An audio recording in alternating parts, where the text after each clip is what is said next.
જો બે હે અત્યારે, જો એક ઉડી ગયું અને બીજું ઉડવાની તૈયારી આવે ને તેને જતા રહે, આવે ને તેને જતા રહે. આખી રાત ને ચાલુ રહે, દિન રહેતા ચાલુ ને ચાલુ રહે. જો જતું રહ્યું એમ જાય ને આવી કંઈક વાયુ આવે. જો પહાડમાં થોડોક બરફ પીલો છે, વાતાવરણ એવું છે ને. હમણાં વરસાદ ચાલુ હતો અને આપણે આવી કંઈક જગ્યાએ રહ્યા હતા. અહીંયા કંઈક ટેન્ટ પાથરી ને જો બીજા બધા જે ટેન્ટ છે જ ત્યાં અહીંયા કણે. તો અહીંયા જો કેદારનાથમાં બહુ મજા આવે એવું વાતાવરણ. પણ ટાયર્ડ એટલી છે ને કંઈ હુજે એવું નથી. જો મોઢામાંથી નહીં ધુમાડા નીકળે, બોલી ના હકત. કેમ છે બા? બોલી ના હકત. આવી કંઈક ભાઈ આવે છે અને મંદિર કંઈક આ સાઈડ છે. એટલે જો આપણે ઓલા આગળ ટોચ દેખાય ને મંદિરની, જો અહીંયા આ સાઈડમાં થાંભલો ભાઈ આ એ મંદિર છે. અહીંથી બસ 200-300 મીટર જ છે. તો હવે જવાનું આપણે દર્શન કરવા. ફાઇનલી હવે આપણે મહાદેવના દર્શન થઈ જશે થોડી વારમાં. જો બીજું ચોપલીઓ આવી ગયો. ચાલુ ને ચાલુ, એક જાય એક આવે, એક જાય એક આવે. નવું નવું ચાલુ જ રહે છે. પબ્લિક જાય છે આવશે, પબ્લિક જાય છે ઉતરશે. જોજીમાં ફટાફટ 6 જણા આવશે અને 6 જણા ઉતરી જશે. આવી કંઈક વાયુ આવે છે. બાકી કેદારનાથ આવવું હોય ને તો બધો સામાન, ઠંડી બહુ હોય છે. એમાં વરસાદનું વાતાવરણ છે ને, ઘણી બધી ઠંડી લાગે છે. એટલે જો આવું કંઈક હોય. હેલિકોપ્ટરની વાયુ છે એટલે તમે ઓઢવાનો સામાન બધો પૂરતો લાવો. અને બાકીને કે અહીંયા યાર ખર્ચો તમારે બજેટ બહાર હોય જાય. બજેટ બહાર હોય તો વાંધો નહીં. બાકી નકર યાર બધી સેફટી સજ્જ થઈને આવો ને તો વાંધો ન આવે. હવે કંઈક બધા ટેન્ટ જ છે ઓનલી પર બધી જગ્યાએ. આપણે જો અહીંયા હવે આપણે નીકળવાનું અહીંથી. જો અહીંયા આપણા બેગ બધા પડ્યા છે અને હાલો નીકળવી. ત્યારે હર હર મહાદેવ. આવા પહાડ ઉઘાડા થાય પણ તો યાર વાતાવરણ એવું હોય ને એટલે બરફ. જો આ સાઈડ બધો બરફ જ છે હો.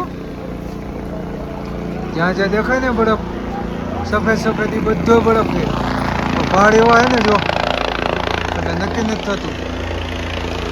એટલે વાદળ જેટલું રહે. સારું તો હાલો નીકળવી. તો આપણે મંદિર તરફ હાલતા થઈ ગયા અહીં. અને જો પાછળની કંઈક આવ્યું છે. અહીંયા બધી પ્રસાદની દુકાનો છે ને બોલવામાં થોડીક તકલીફ પડે એવું વાતાવરણ છે. જો અમને બધા ટેન્ટ કેટલા રાખેલા છે. ને જો ઓલું ભૈરવનાથ બાબાનું મંદિર છે. ઉપર 1 જ કિલોમીટર હશે. એનો ટ્રેક જો સામે દેખાય ટ્રેક છે એનો. અને આવી કંઈક વાયુ આવે છે મસ્ત મજાની. હાલો નીકળતે. તો આપણે આ પુલ ઉપરથી અહીં આવ્યા છીએ અને દર્શન તરફ જઈ છીએ. તો ઠંડી એટલી છે ને આમ હાથ ઓલા થઈ જાય. કાં વિડીયો ઉતારવા એટલું હાથ બહાર કાઢવા નથી ગમતા એટલું થાય છે. હાલો તો હરવે જઈ. જો હવે પહાડમાં ચોખ્ખો બરફ દેખાવા માંડી ગયો છે અને આપણે મંદિર તરફ જવાનું છે. સામે મંદિર પણ દેખાવા માંડી ગયું છે અને હાલો ત્યારે મસ્ત મજાની વાયુ આવે. શ્વાસ બહુ ચડી જાય. ચલો તારે ફાઇનલી મહાદેવ તમે મને તમારા દરબારમાં બોલાવી જ લીધો યાર. તો પહોંચી ગયો તમારા દરબારમાં ફાઇનલી યાર. જો આવો કંઈક વ્યૂ આવે છે મસ્ત મજાનો. તો હર હર મહાદેવ લખી નાખજો. અને જો યાર પાછળની સાઈડ વ્યૂ જો મસ્ત મજાનો યાર. અરે વ્યૂ ની તો કઈ વાત જ નથી. જો પાછળની સાઈડ જો બરફ કેટલો દેખાય યાર. મસ્ત મજાનો યાર. મંદિરની સાઈડ પાછળની સાઈડ મસ્ત મજાનો બરફ છે. અને આપણે જો હર હર મહાદેવ, હર હર મહાદેવ. દર્શન થઈ ગયા યાર. જો ફાઇનલી આપણે પહોંચી ગયા મહાદેવના મંદિરે. અને હવે દર્શન જ કરવાના. બહુ ટ્રાફિક નથી. અને પાછળ જો વ્યૂ મસ્ત મજાનો. भगवान भोलेनाथ का दर्शन करते रहे और बीच में जयकारा लगाते रहो। गर्भगृहના દર્શન એ ये जयकारा की आवाज नहीं आ रही ભગવાન है। કેદારનાથના.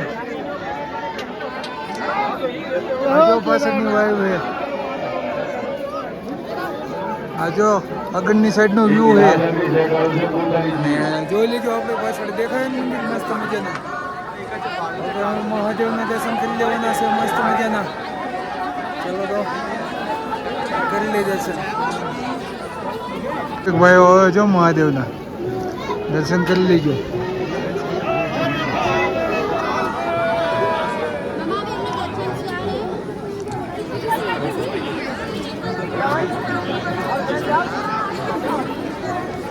क्या बोला क्या बोल रहे हैं?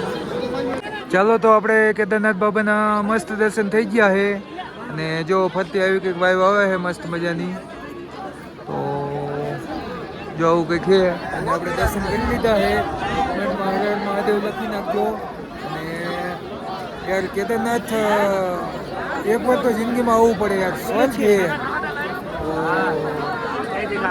બાય ચાન્સ આ વર્ષે નહીં તો આવતા વર્ષે યાર ફરજિયાત એક વખત આવી જાઓ યાર. મસ્ત મસ્ત વાઈવ આવે અને તમે એનું વાતાવરણ જોવો ને મહાદેવના સાનિધ્યમાં આવો ને પછી તો યાર તમારું જીવન ધન્ય થઈ જાય.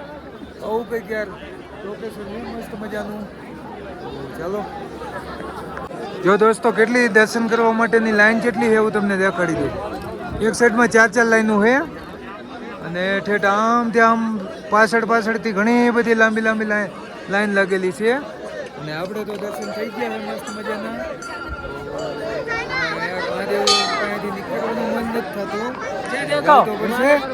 ચલો હર હર મહાદેવ.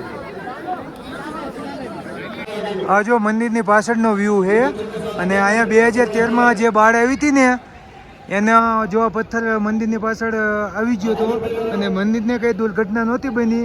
તો આ એ જ પથ્થર છે કે જે બાળ વખતે 2013માં ઉપરથી જો મળવા આવ્યા ને ઉપરથી બધું પથ્થર આવ્યા ને એમાં આ પથ્થર એ ભેગો આવ્યો હતો અને બધું અટકાવી દીધું હતું અને મંદિરને કંઈ મોટું નુકસાન નહોતું થયું. તો એવી ઘટના ઘટેલી છે. તો તમે એ પથ્થરના દર્શન કરી લેજો. અને આ છે મંદિર. હર હર મહાદેવ. ચાલો તો આપણે પ્રસાદી લઈ લીધી છે અને હવે અહીંથી મહાદેવના મંદિરથી નીકળવી છે. તો હાલો હવે નીકળવી અને આગળ બ્લોગમાં બના રહેજો.